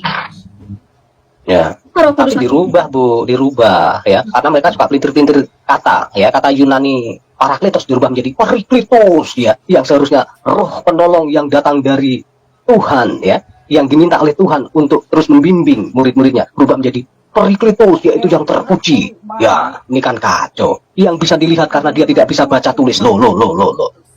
Hah? Ini yang dibilang ya, Elia Miron itu ya, anak muda itu ya, yang saya tahu itu katanya itu apa menggugat Kemenak dengan mengatakan Kemenak itu harus merubah Qur'annya. Bukan merubah Qur'annya, tapi tafsiran itu tolong ya jangan pakai Alkitab. Ya. Itu ada di Al-Arab 157 ya, di dalam tafsiran Kemenak ya, tafsiran Tahlili ya, itu silahkan dicek. Itu pemelintiran itu ya. Nah, silahkan Bu. Ya, jadi wahyu yang berkelanjutan. Sampai sekarang masih banyak mukjizat terjadi di dalam gereja. Sebenarnya saya mau menampilkan video ya antara kesembuhan di dalam masjid dan kesembuhan di dalam gereja. Ya, ada di dalam Islam.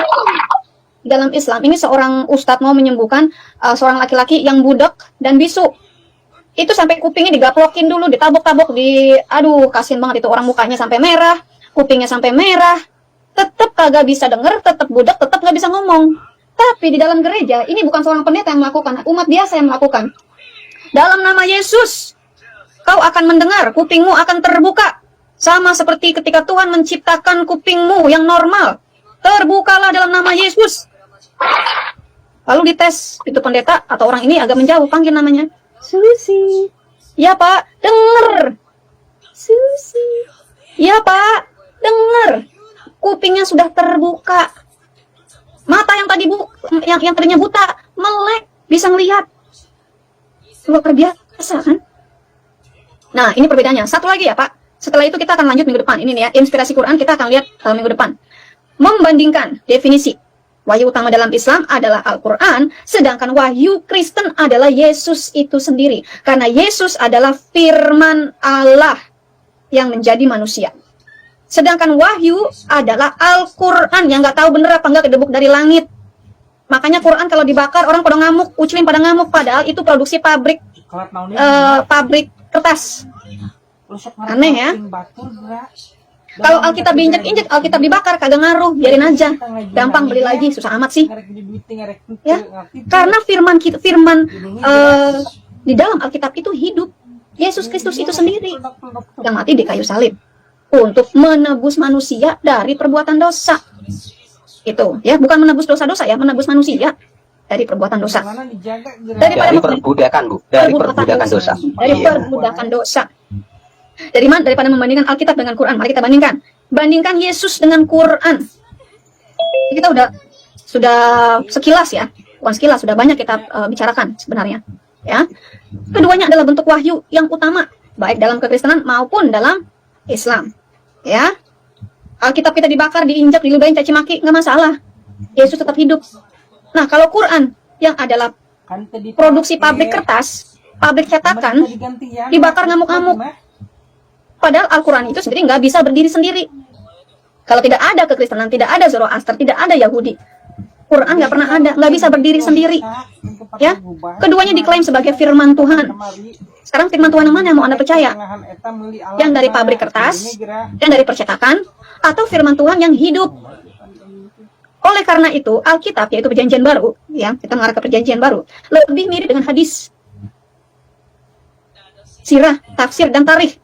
Kisah para rasul itu adalah perjalanan hidup, kesaksian mengenai Yesus Kristus, dan dari kesaksian para rasul. Ya, namanya saja Injil ya, Injil. Ya, satu pemberitaan. Berita itu ditulis, dikarang. Maka pernah ya Bu ya kita mendapatkan ya satu tulisan di dalam Alkitab itu Injil karangan Matius, Injil karangan Lukas ya. Walaupun istilah kata kurang karangan ini kurang tepat ya. Ilhami itu ada.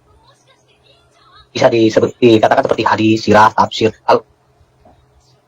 tafsir. Nggak perlu. Injil itu sesuatu Pak, bagaimana kisah. putus, Pak. Ya. Ya. Jadi kalau di Alkitab, hadis, sirah, tafsir, dan tarikh itu dalam satu kitab, yaitu Alkitab. Bukan kitab yang terpisah-pisah seperti di Islam. Ya. Semuanya ada dalam satu Alkitab. Benar kan, Pak? Ya, betul. Jadi benar ya, Tuhan Yesus adalah wahyu utama. Dan wahyu utama kita jauh lebih unggul daripada Al-Quran dalam segala hal. Karena Yesus Jadi nggak bisa adalah dibandingkan. firman Allah. Tidak bisa. Karena Yesus adalah firman Dalam artian tidak bisa dibandingkan ya Bu ya. Nggak bisa dibandingkan. Nggak bisa. Maaf Bu DB sama Pak Senopati, bisa dibandingkan Pak. Nanti kalau dibandingkan apa nggak malu gitu loh. Iya. Ya itu bisa dibandingkan. Nanti kalau sudah dibandingkan apa sudah siap menerima resikonya? Banyak dibandingkan. Nah, kalau dibandingkan tentang baik atau enggaknya itu kan kita bandingkan membandingkan sesuatu itu bisa kita bandingkan. Tapi apakah kita sudah siap untuk menerima perbandingan itu? Bukan kita yang siap, kita sudah mengetahui bahwa bukan Injil ya, Alkitab, semua yang tertulis itu adalah ada terbukti dengan bukti yang otentik, bukti sejarah, dan itu tidak ngelantur sejarahnya. Nah, kalau mereka dibandingkan, ujung-ujungnya kata-katanya doif, sejarah dirubah. Kalau memang sudah ada yang menyatakan sejarah dirubah, saya menunggu orang yang mau mengajukan ke dunia bahwa sejarah ini sudah dirubah. Apa sampai sekarang ini saya juga menunggu siapa yang merubahnya, siapa yang berstatement itu. Saya tunggu. Kalau memang oh ya sejarah dirubah, ini yang benar seperti ini, kasih bukti otentik seperti itu Pak Senopati dan Bu Dewi Bulan. Terima kasih. Ya. Kita sama-sama nunggu Pak. Saya juga nunggu Pak. Iya, nunggu ya. Tunggu. Sabar Pak, sabar Pak. Bulan terbelah lagi ya Pak. Ya. Kali aja ada nabi berikutnya. Kali aja ada nabi berikutnya yang benar-benar ngebelah bulan. Nah, pakai pedang, pakai samurai ya, kali aja kan. Oke, teman-teman. Terima kasih atas perhatian teman-teman. Terima kasih sudah menyimak. Nah, dari teman-teman yang ada di ruangan Zoom ini ada lagi nggak selain saya, Pak Modi, yang mau menyampaikan sesuatu sebelum kita tutup? Dan Ya, silakan. teman-teman ya. Ya, kita di part yang ketiga, nanti kita sampai pada inspirasi Al-Quran. Tidak seperti Alkitab dan sedikit menakutkan. Bahaya ini. Tak bahaya dah. Ya keren ini nanti ya. Gitu. Silakan untuk teman-teman yang ada di room. Apa yang mau disampaikan? Ada kesempatan? Silakan. Oh kayaknya nggak ada Bu, nggak ada Bu. Lanjut Bu Dewi. Kita lanjut. Oke teman-teman, terima kasih. Tuhan berkati. Saya berdoa teman-teman Muslim yang akan menonton nanti, karena memang hari ini kita nggak banyak yang nonton, hanya 2 channel yang saya live-kan, ya. Tapi masih bisa di premiere di channel-channel yang lainnya. Ya teman-teman silakan ambil materi ini. Ya, yang mau materi ini dalam PDF juga saya akan bagikan. Jadi silakan masuk ke dalam website kita saja. Tunggu saya bagikan websitenya ya. Saya bagikan websitenya, lalu masuk saja ke halaman 4. Ya, itu sudah ada di layar Anda. Minta Bu Dewi Bulan, saya minta PDF materi yang Quran bisa menggantikan Alkitab. Ya, materi PDF-nya nanti saya kasih. Ya, tolong di email saja, hubungi website kami wafmgroup.online, masuk ke halaman kontak, gitu ya. Di situ juga ada nomor WA saya dan juga nomor WA admin. Ya, silahkan mana yang enak dihubungi. Oke, itu aja teman-teman. Saya berdoa teman-teman Muslim belajar dari apa yang sudah kami sampaikan. Ya, bukan maksud kami menghina Anda, tapi kami benar-benar berniat membuka mata Anda yang selama ini dibutakan oleh dogma-dogma yang tidak masuk akal. Dogma-dogma sesat yang diajarkan oleh si Mahmud, Nabi Gondrong, Allah botak, yang nongkrongnya di pinggiran Ka'bah. Shalom teman-teman, sungguh luar biasa dan juga sungguh panas video yang telah disampaikan oleh Ibu Dewi Bulan. Sungguh mengobrak-abrik sejarah, mengobrak-abrik kepercayaan, mengobrak-abrik ajaran jin dari Goa. Dibongkar habis tak tersisa oleh Ibu Dewi Bulan. Kitab-kitab kuno, teks-teks kuno dibukakan dengan lebar. Buku-buku sejarah, hadis, ayat-ayat dibukakan dengan bahasa yang mudah dimengerti. Semoga dari kesaksian apa yang disampaikan oleh Ibu Dewi Bulan bermanfaat untuk kita semua, menjadi tahu kebobrokan buku ini. Terima kasih kepada tim Ibu Dewi Bulan yang terus memberikan pencerahannya, yang terus menerangi hidup ini dari sejarah-sejarah gelap, dari sejarah-sejarah yang begitu membogongkan. Sungguh luar biasa. Terima kasih semuanya kepada para penonton follower setia di channel ini, yang terus mengikuti channel ini, yang terus menonton sampai selesai. Jangan lupa di-share ke sosial media kalian dan dibagikan video-video di channel ini supaya orang yang menonton, yang menyaksikan sadar. Teman-teman, saya pamit dulu ya. Mohon maaf bila ada kesalahpahaman atau salah kata. Mohon dimaafkan. Semoga kalian penonton di channel ini sehat selalu. Terutama kepada Ibu Dewi Bulan yang telah membongkar ajaran-ajaran jahiliyah. Oke teman-teman, sehat selalu. Saya pamit dulu. Shalom, salam sejahtera untuk kita semua. Nama budaya, salam kebajikan. Om Shanti Shanti Shanti. Om Sampurasun. Salam sadar. Salam waras.